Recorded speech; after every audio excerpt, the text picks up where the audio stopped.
Bersuah kembali Bapak Ibu dalam suasana penuh sukacita, penuh kebahagiaan, disehatkan oleh Allah. Sungguh luar biasa kasih Allah. Karena itu meresponi akan kasih Allah, kita siapkan waktu kita, tenaga, pikiran kita, hati kita untuk disapa sabda Allah. Mari berdoa.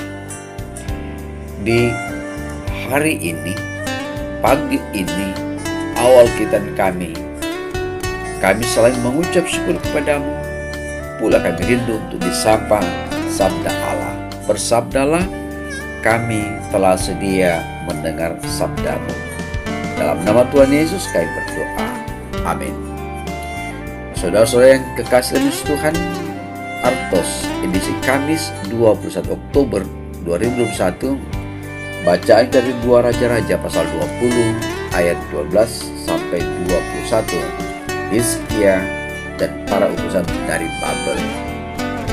Pada waktu itu Merodah Baladan bin Baladan Raja Babel menyuruh orang membawa surat dan pemberian kepada Hizkia, sebab telah didengarnya bahwa Hizkia sakit tadinya. Hizkia bersukacita atas kedatangan mereka, lalu diperlihatkannya kepada mereka segenap gedung harta bendanya, emas dan perak, rempah-rempah dan minyak yang berharga, gedung persenjataannya dan segala yang terdapat dalam perbendaharaannya. Tidak ada barang yang tidak diperlihatkan Hizkia kepada mereka di istananya dan seluruh daerah kekuasaannya.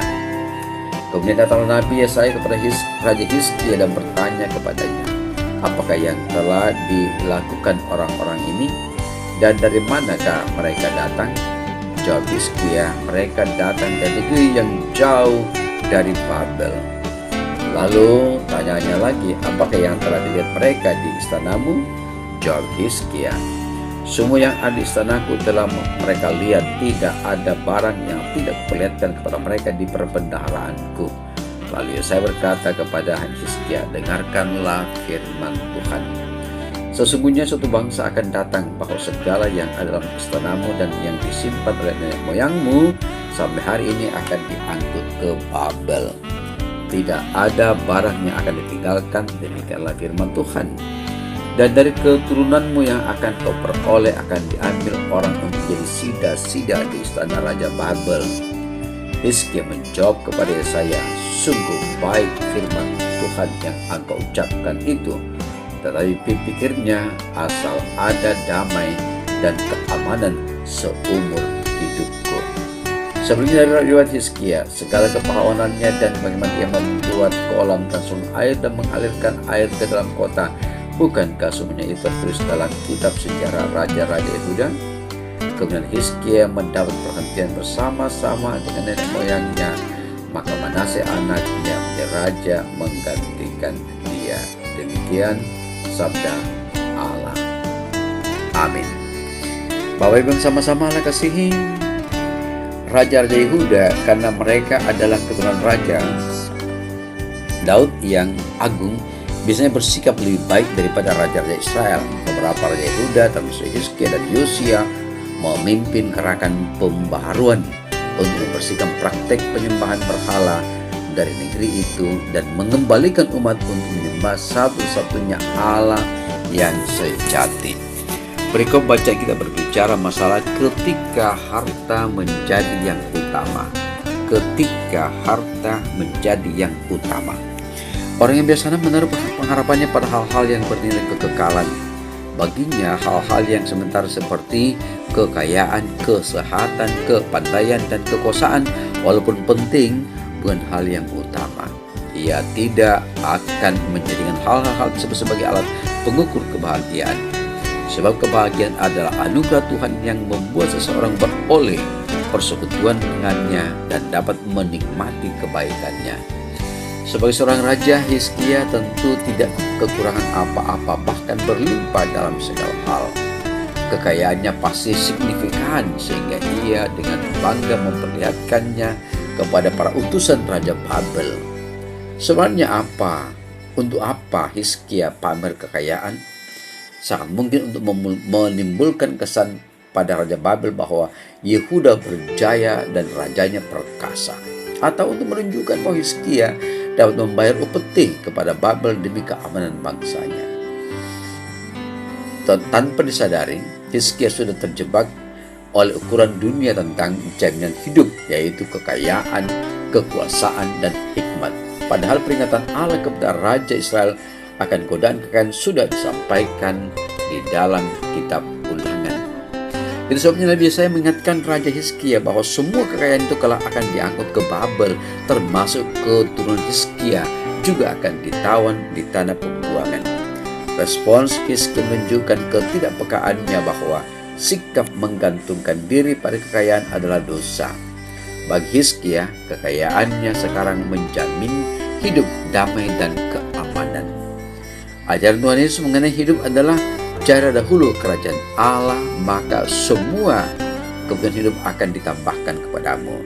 Waktu kita belajar mengutamakan Tuhan, bukan harta dan tahta, Dia akan melimpahkan hal-hal itu sesuai kehendaknya. Bapak Ibu, saudara-saudara yang sama di Tuhan, hanya dengan sepenuhnya mendudukkan Tuhan Yesus di singgasana hati kita, semua hartanya ini beroleh posisi yang tepat. Terpujilah Yesus Kristus Tuhan kekal selamanya. Amin. Mari berdoa. Bapa di surga, pemilik hidup dan kehidupan kami, dan pemberi serta penyalur berkat, kembali kami menghampiri kekudusan-Mu, memuji, memuliakan nama-Mu. Lewat sabda-Mu, hari ini kami diberi pelajaran tentang berkat Allah yang ada pada masing-masing kami, yang Engkau anugerahkan kepada kami. Kiranya kami diberi hikmat untuk memanage, untuk menata, mengelola, bukan untuk diperlihatkan kepada orang lain, untuk dipertontonkan kepada orang lain, tetapi semata-mata untuk kehidupan kami, aktivitas kami, agar tidak menimbulkan sikap iri satu terhadap yang lain. Kami percaya lewat sabda pada hari ini, kami diajak kembali mengingatkan tentang fungsi kebendaan, fungsi kekayaan, fungsi kejayaan, fungsi kepenguasaan. Kami percaya Roh Kudus akan memberikan hikmat bagi kami. Tuhan Bapa di surga, selalu kami doakan para pemimpin kami dalam setiap keberadaan mereka, baiklah pemimpin dalam bangsa ini, pemimpin dalam gereja, pemimpin di tengah-tengah keluarga, pemimpin di organisasi-organisasi kemasyarakatan. Allah kiranya memberikan hikmat, sehingga kepemimpinan itu, orientasi pemimpin itu bukan semata-mata karena harta, kekayaan, kehormatan, keagungan, tapi bagaimana makna hidup ini menjadi berkat bagi sesama. Inilah doa kami, dengarkanlah karena semua ini kami alaskan dalam nama Yesus Tuhan kami hidup. Amin. Bapak Ibu, demikianlah renungan kita pada hari ini. Mari tetap menjaga protokol kesehatan untuk bersama-sama memotong rantai pandemi COVID-19 ini, sehingga pada saatnya kita akan menikmati cinta kasih Allah lewat kehidupan tenang, lewat kehidupan kedamaian dan kepastian aktivitas. Selamat pagi, salam sejahtera, Tuhan bersama kita. Amin.